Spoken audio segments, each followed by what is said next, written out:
Good evening, I'm Chris Fascini. Schools can become a second home for many kids here in Maine, but with fewer school-age children, towns sometimes have to face a painful question. Will they save money by closing their schools and sending their kids to other districts? It's a tough issue that if trends continue, more towns will likely have to face. News Center's Mike DeSumma joins us now with more. Mike? Well, Chris, later this week, school leaders in East Millinocket will be meeting to answer some tough questions. Shrank High School needs about $2 million in that town in repairs, including a new roof and a new gym floor. Now, the issue, will the school board in East Millinocket ask voters to fund that cost, or will it pursue talks to finally, after years of discussion, close Shrank down and come together in some way with the Millinocket School District? It's a plan that some say is far overdue and others fear will cause East Millinocket to lose its identity.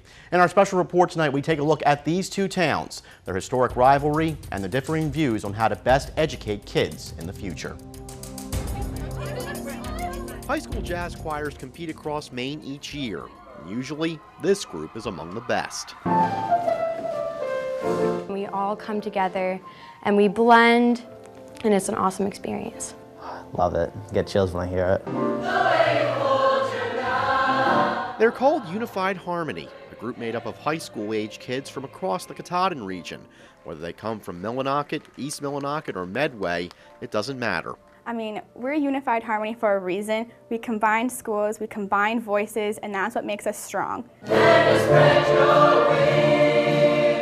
Their sound can be distinct, but the group itself is too. Performing arts is one of the only programs schools in this region share.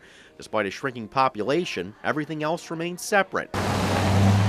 And despite the short distance between them, there is definitely a feeling about, the situation of Millinocket versus Medway versus East Millinocket. Especially between the residents of that town and their neighbors to the west. If you don't like this town, there's all kinds of prime real estate at Millinocket. Feel free to leave. On the surface, everyone likes to think that there's, there may be 8 miles between the two towns, but they're a world apart. You have to go back to the issues in the mills. Millinocket and East Millinocket both made their names on mills that made paper. Millinocket started up around 1900, bringing the town to 5,000 residents by 1911.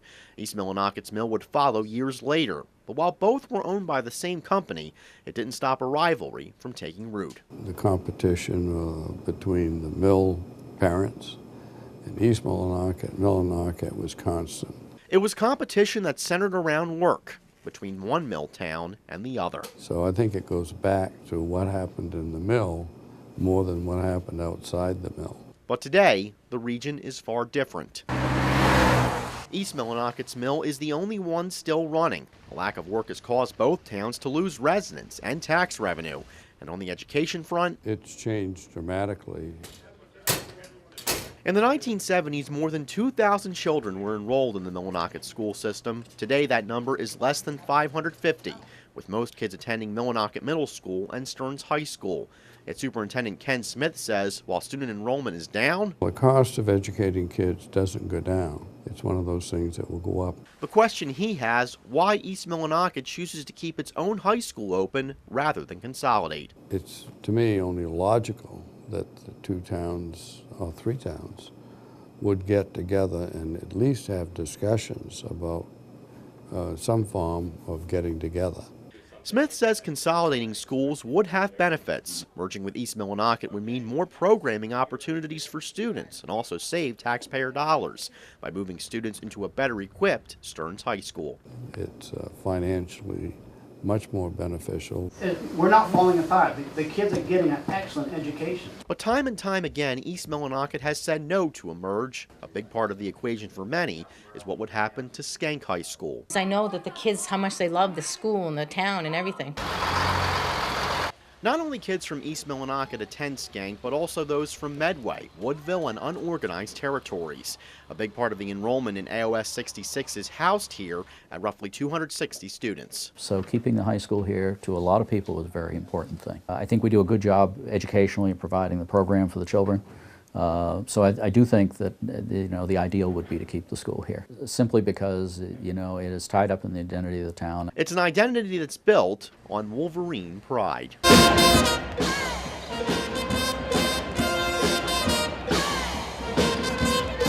none greater showed in February when East Millinocket residents came to Bangor to watch the girls basketball team play for a championship. We have the whole town excited and backing up the girls.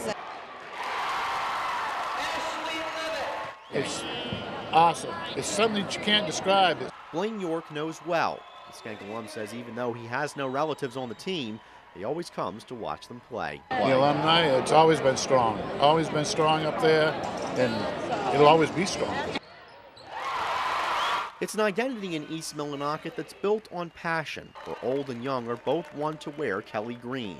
But the question, is the time for more school consolidation getting closer? And is the clock winding down for this town's high school?